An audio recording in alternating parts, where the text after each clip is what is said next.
Chapter 22। जैसे ही फलक ने उस फोटो फ्रेम को देखा उसकी आंखों हैरानी से फैल गई। वो अपनी जगह जम सी गई और उसके हाथों से वो फोटो फ्रेम नीचे गिरकर टूट गया। अब आगे। फ्रेम गिरने की आवाज से फलक अपने सेंस में आई और उसने तुरंत उस टूटे हुए फोटो फ्रेम को उठा लिया।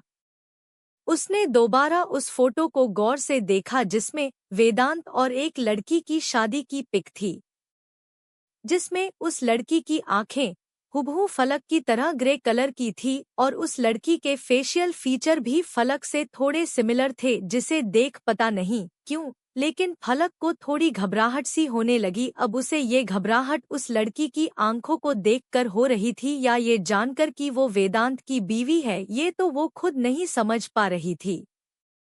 क्या वेदांत शादीशुदा है? अगर हाँ तो उसकी बीवी कहाँ है? फलक अभी ये सोच ही रही थी कि तभी उसे वेदांत की आवाज सुनाई दी। What happened, Barbie? Feeling something. Vedant की कोल्ड वॉइस सुन फलक अचानक से पीछे मुड़ गई, जिस वजह से उस फोटो फ्रेम के कुछ कांच फलक के पैरों में चुभ गए, जिससे फलक की एक दर्द भरी सिसकी निकल गई। वहीं वेदांत दरवाजे पे खड़ा होकर फलक को ही एक्सप्रेशन लेस फेस के साथ देखे जा रहा था, जिसे देख फलक को उससे थोड़ा डर लग रहा था। फलक ने अपनी बात एक्सप्लेन करते हुए वेदांत से कहा, देखिए मिस्टर सिंघानिया, ये मैंने जानबूझकर नहीं तोड़ा, मैं ऑइंटमेंट ढूंढ रही थी तो क्या बार्बी? क्या तुम्हें ऑइंटमेंट और फोटो फ्रेम में फर्क नहीं पता चलता? वेदांत ने फलक की बात बीच में काटते हुए कहा। इस बार वेदांत की आवाज थोड़ी तेज थी, जिसे सुन फलक अपनी जगह चिहुक उठी। वेदांत अब फलक के बिल्कुल सामने आकर खड़ा हो गया था, जिसे देख फलक की बॉडी हल्की कांपने लगी थी। सॉरी मिस्टर सिंघानिया, फलक ने अपने कपकपाते होठों से कहा, जिसे देख वेदांत ने अपनी ठंडी उंगलियां उसके कांपते हुए होठों पर रख दिए। It's your mistake Barbie, so take your punishment like a good wife Barbie, Vedant ने क्रीपी स्माइल करते हुए कहा तो फलक अंदर तक कांप गई। उसे वेदांत इस वक्त किसी शैतान से कम नहीं लग रहा था, जिसे देख उसे बहुत डर लग रहा था। एमआर सिंघानिया, वो एसएच बार्बी, क्या मैंने तुम्हें बोलने की परमिशन दी? हम्मम, वेदांत ने फलक की बात बीच में ही काटते हुए कहा तो फलक ने ना में अपनी गर्दन हिला दी। फलक जान चुकी थी कि अब उसका अपने इस साय को हस्बैंड के सामने बोलने का कोई फायदा नहीं है क्योंकि जनाब को करनाती अपने मन का ही है। बस यही सोच और खुद को दिलासा दे फलक अपने अनजाने में की गई गलती की सजा भुगतने के लिए तैयार हो गई। टेक अ बाथ बार्बी, वेदांत की बात सुन फलक की आंखें बड़ी बड़ी हो गई। तुम्हारे पास सिर्फ 5 मिनट है बार्बी, वेदांत की बात सुन फलक अपने सेंस में आई और दौड़ते हुए बाथरूम के अंदर घुस गई, जिस वजह से उसके पैरों में लगा जख्म और गहरा हो गया। उसके बाथरूम के अंदर जाते हुए वेदांत की नज़र टूटे हुए फोटोफ्रेम की ओर गई, जिसे देख उसकी आंखें और भी ज्यादा सर्द हो गई। वहीं दूसरी ओर सोनम के कमरे में सोनम अपने रूम के सामानों को तोड़ फोड़ रही थी। उसने अपने रूम का बिल्कुल कबाड़ा बना दिया था, जिसे देख किसी को भी ऐसा लगेगा कि उसके कमरे में कोई अर्थक्वेक आया होगा। आया फलक, यू बिच, मैं तुम्हें छोड़ूंगी नहीं। सिर्फ तुम्हारी वजह से मेरे भाई ने मुझे वार्निंग दी और तुम्हारी वो बहन जी बहन को भी मैं छोड़ूंगी नहीं। I hate both of you, Sonam जोर से चीखी। इस वक्त उसकी पूरी बॉडी गुस्से से कांप रही थी। फ्लैशबैक। जब सोनम डिनर करके अपने रूम में आई तो उसके कमरे की लाइट ऑफ थी, जिसे देख उसे थोड़ा अजीब लगा क्योंकि वो कभी लाइट ऑफ करके बाहर नहीं जाती थी। उसने अपने ख्यालों को झटका और कमरे की लाइट ऑन कर दी। लाइट ऑन कर उसने जैसे ही मुड़कर देखा तो उसकी आंखें हैरानी से बड़ी हो गई क्योंकि उसके बेड पर वेदांत बैठा हुआ था। उसे वहां देख सोनम को थोड़ा डर लगने लगा था, लेकिन उसने खुद को नॉर्मल किया और एक फेक स्माइल के साथ वेदांत से कहा, भाई आप यहाँ, आपको कुछ काम था क्या? कुछ नहीं, बस सोचा कि मेरी लियल सिस अब अपना दिमाग ज्यादा चलाने लगी है तो क्यों न उसे अप्रिशिएट करूं। वेदांत की बात सुन सोनम की पूरी बॉडी नम पड़ है। का क्या मतलब भाई? सोनम ने थोड़ा हकलते हुए कहा, जिसे देख वेदांत अजीब तरीके से मुस्कुराने लगा।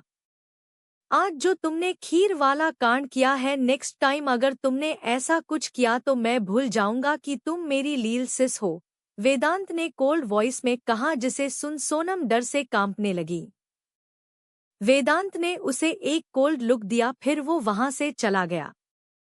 असल बात ये थी कि सोनम ने फलक की बनाई हुई खीर में कैशू पाउडर, पीसा हुआ काजू मिला दिया था, क्योंकि वेदांत को काजू से एलर्जी थी और अगर वेदांत की तबीयत फलक के कारण बिगड़ जाती तो फलक की इमेज फैमिली वालों के सामने खराब हो जाती।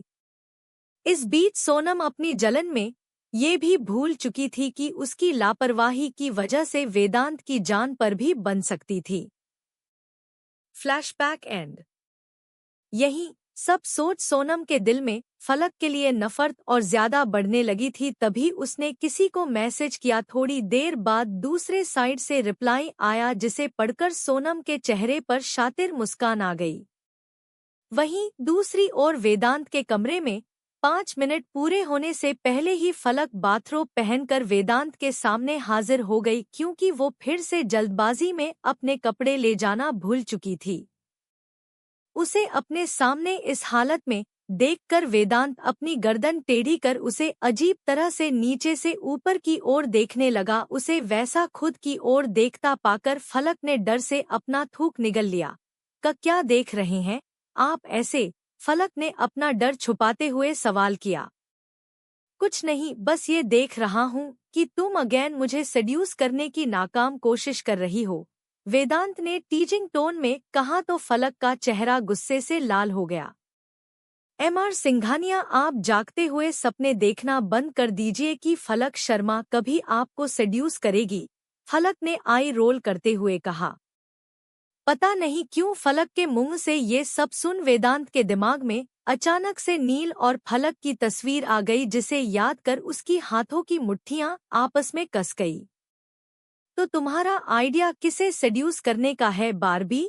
वेदांत की उलझुल की बातें सुन अब फलक को ऐसा लग रहा था कि या तो वो अपना सिर दीवार में पटक दे या अपने इस शैतान पति का सिर दीवार में दे मारे।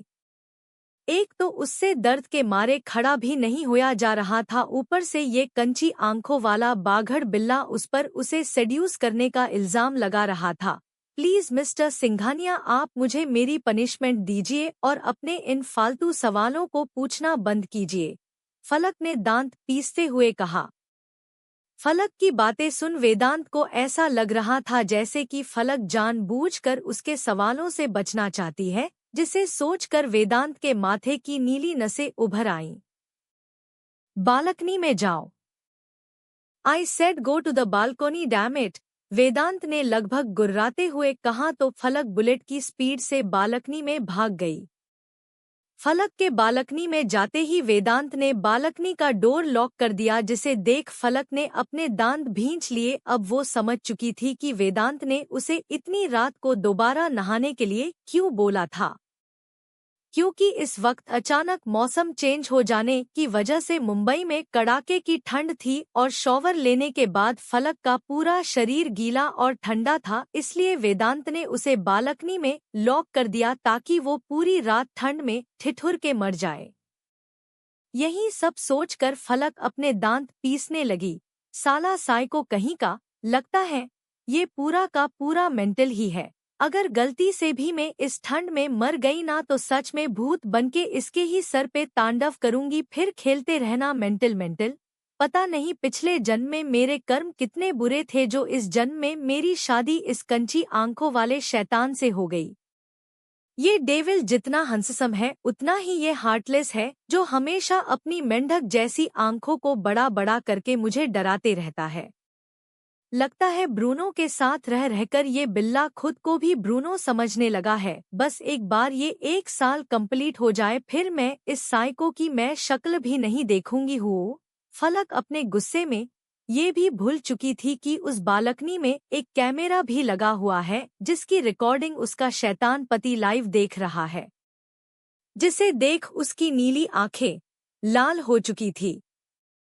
लेकिन इस वक्त वेदांत के दिमाग में क्या चल रहा था उसे तो सिर्फ वेदांत ही जानता था। आधी रात हो चुकी थी और अब ठंड से फलक की हालत खराब होने लगी थी। वो अपने दोनों हाथों को आपस में मल रही थी। तभी उसकी नज़र अपने पैर में लगी चोट पर चली गई जिसे देख उसे कुछ याद आ गया। फ्लैशबैक। प्रिंसेस, तुम्हें किसने कहा था टूटे हुए घुंघरुओं के ऊपर डांस करने के लिए? जब तुम्हें पता था कि घुंघरू टूट गए हैं तो तुम्हें डांस करना स्टॉप कर देना था। देख रही हो तुम्हारी लापरवाही से तुम्हें कितनी चोट लग गई है। मिस्टर अनंत शर्मा ने फलक के पैरों से निकलते खून को साफ करते हुए कहा। इस वक्त उनके चेहरे पर दुनिया जहान की फिक्र थी जिसे देख फलक मुस्कुरा रही थी। पापा, आप जानते हैं न, जब एक बार हम डांस में खो जाते हैं तो हमें आसपास की सूध बुध ही नहीं रहती।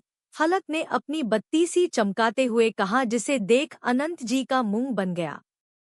तभी वहां शारदा जी भी आ गई और फलक को डांटने लगी। उन्हें ऐसा डांटते देख फलक ने अपना मुंह अनंत जी के सीने में छुपा लिया और अनंत जी शारदा जी को घूरने लगे जिसे देख शारदा जी ने अपना सिर हिला दिया। वहीं सोफे पर बैठी ध्वनि सेब खाते हुए अपना ये फैमिली ड्रामा एंजॉय करके हंस रही थी। तभी उनके घर की डोर बेल बजी जिसे सुन ध्वनि ने जाकर दरवाजा खोला। उसके दरवाजा खोलते उसकी आंखें हैरानी से बड़ी हो गई। माँ, पापा, ये सब? ध्वनि ने हड़बड़ाकर पीछे मुड़ अपने पेरेंट्स से कहा तो सबकी नजरें दरवाजे की ओर चली गई और वहां का नजारा देख उन सबकी आंखें हैरानी से फैल गई और फलक को तो 440 वाल्ट का झटका ही लग गया।